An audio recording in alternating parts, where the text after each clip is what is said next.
Assalamualaikum warahmatullahi wabarakatuh. A'udzubillahi minasyaitonirrajim. Bismillahirrahmanirrahim.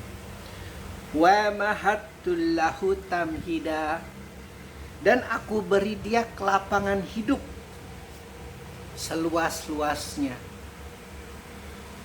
Di dalam surat Abasa kita temukan bagaimana Allah marah kepada Rasulullah bagi yang Sunni, Allah marah kepada Abu Bakar bagi yang Syiah ketika Rasulullah itu bermuka masam, ketika seorang buta meminta pelajaran darinya, meminta nasihat darinya, dan Allah memastikan bahwa orang buta itu sungguh benar-benar ingin mensucikan dirinya, benar-benar ingin mengenal siapa itu Allah, ingin mengenal siapa itu yang harus layak untuk menjadi sesembahan dia. Lalu kenapa engkau bermuka masam, Muhammad, bagi yang Sunni? Lalu kenapa engkau bermuka masam, wahai Abu Bakar, bagi yang Syiah? Karena menurut tanggapan sahabat bagi yang Sunni, karena menurut tanggapan Rasulullah, keluarga Ahlul Bait bagi yang Syiah, engkau tidak perlulah mengislamkan orang buta yang gembel, yang jelek, yang bau mungkin pada saat itu. Engkau harus mengislamkan cepat-cepat mereka yang besar-besar, yang kaya-kaya, yang raja-raja. Kalau yang besar-besar, yang kaya-kaya, yang raja-raja itu sudah Islam, otomatis nih yang cere-cere nih, yang gembel-gembel ini pasti juga akan masuk Islam. Begitu logika berpikir bagi yang Sunni adalah untuk mengingatkan Rasulullah yang bermuka masam. Bagi yang Syiah adalah untuk mengingatkan Abu Bakar, sahabat yang bermuka masam. Karena musuh Rasulullah salah satunya ini adalah ayahnya Khalid bin Walid ini, yang memiliki kekayaan begitu banyak, kelapangan hidup yang luas, anak-anak yang selalu senantiasa bersamanya. Wajar sebagai kita nih manusia nih yang terpenjara dengan panca indera mata, yang terpenjara dengan panca indera kita, mulut, telinga, dan lain sebagainya ini, kayaknya lebih cepat deh Islam akan besar, akan jaya kalau orang-orang besar semacam itu akan masuk Islam. Wajar, sangat manusiawi. Namun Allah mainannya bukan seperti itu. Tuhannya Muhammad yang besar mainannya bukan seperti itu. Dia adalah Tuhan bagi yang buta, bagi yang melihat. Dia adalah Tuhan bagi yang gembel sampai yang paling kaya.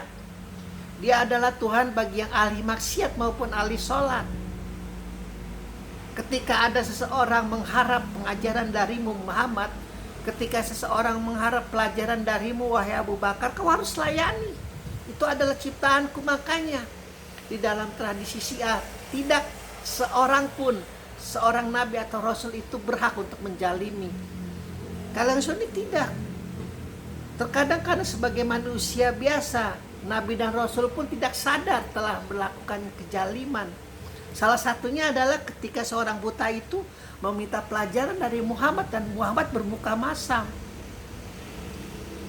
Kita ketika pergi ke suatu majelis dengan kegembelan kita, dengan kepapaan kita, karena begitu luar biasa kita ingin tahu apa itu Islam, apa itu agama, dan kita memohon petunjuk dari orang yang ada di hadapan kita ini. Ustadz lah, taruhlah katanya. Terus ustadz itu bermuka masam, seolah-olah tidak layak. Seorang gembel yang buta itu tidak layak untuk dekat. Apakah pribadi Rasulullah akan seperti itu? Makanya sampai kapanpun Syiah senantiasa menjadi oposisinya Sunni karena seperti itu.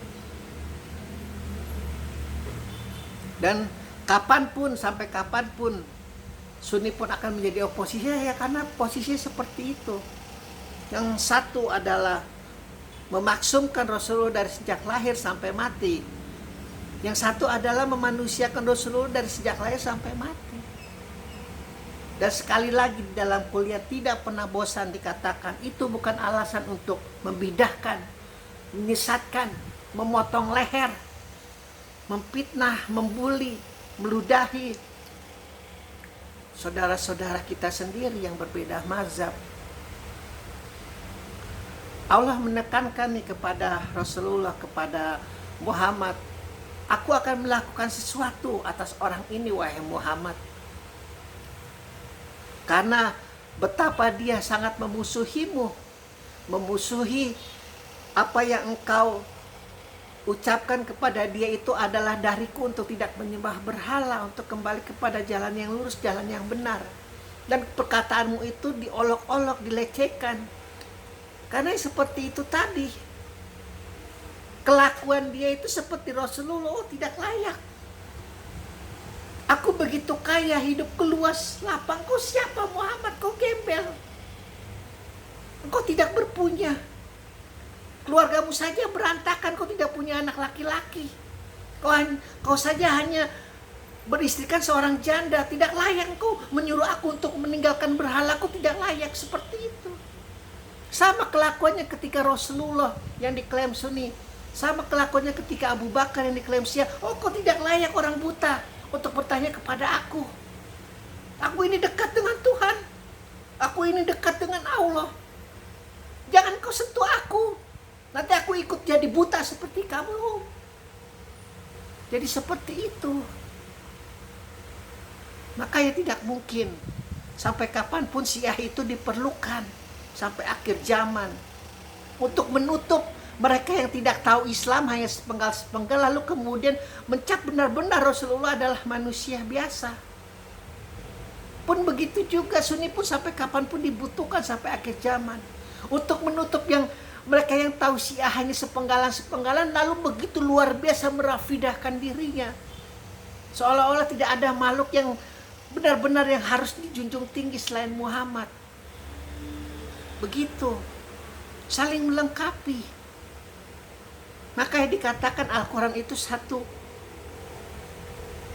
bagian yang tidak akan mungkin bagian lain itu harus dihilangkan hanya untuk menutupi bagian ini, tidak bisa. Allah mengajarkan siapapun dia, penyembah bulu babi, penyembah tai kucing, yang tidak memiliki penopang hidup, bantuan siapa-siapa, lalu kau ludahi, lalu kau hinakan, lalu kau jalimi. Meskipun dia tidak kenal Allah, meskipun dia bahkan jalim kepada Allah, tidak mengakui Allah, tetap Allah pelindungnya. Kejaliman itu tidak ada, apa sih istilahnya, karena engkau raja kau berhak jalim. Oh, itu tidak ada di dalam Islam. Karena kau pemimpin partai kau berhak jalim. Oh, itu tidak ada di dalam Islam. Karena satu lagi nih, karena engkau kaya wahai ayah Khalid bin Walid, lalu kau berhak jalim, begitu tidak ada di dalam Islam. Allah tidak suka melihat manusia berbuat kerusakan, berbuat kelaliman, berbuat kejaliman. Tidak suka.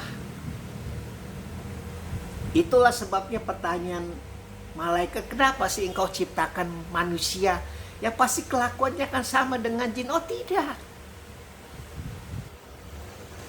Kaum jin itu, nenek moyangnya itu nanti engkau akan melihat bagaimana sombongnya, bagaimana iringnya, bagaimana dengkinya ketika aku ciptakan Adam ini yang begitu sopan, yang begitu saleh, yang begitu luhur budinya. Bahkan aku perintahkan para malaikat untuk sujud kepadanya. Bahkan temannya ini iblis sudah aku naikkan derajatnya setingkat dengan malaikat karena kesolehannya. Karena begitu dia mencintai aku, namun terjerembab ke dalam kedengkiannya. Tidak bisa melihat orang lain senang, tidak bisa melihat orang lain bahagia. Hanya dia yang harus bahagia, hanya dia yang harus senang. Dan itu tidak bisa diajarkan oleh kaum jin.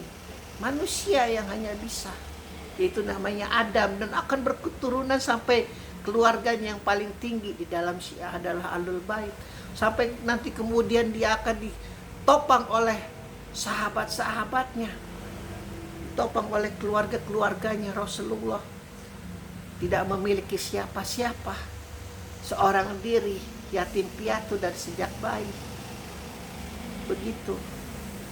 Allah sudah melapangkan kehidupan dia Muhammad Dan kelapangan dia itu bukannya untuk bersyukur, tapi malah menjalimi engkau yang aku utus. Itu Allah marahnya kepada ayah Khalid bin Walid. Alhamdulillahirabbil alamin.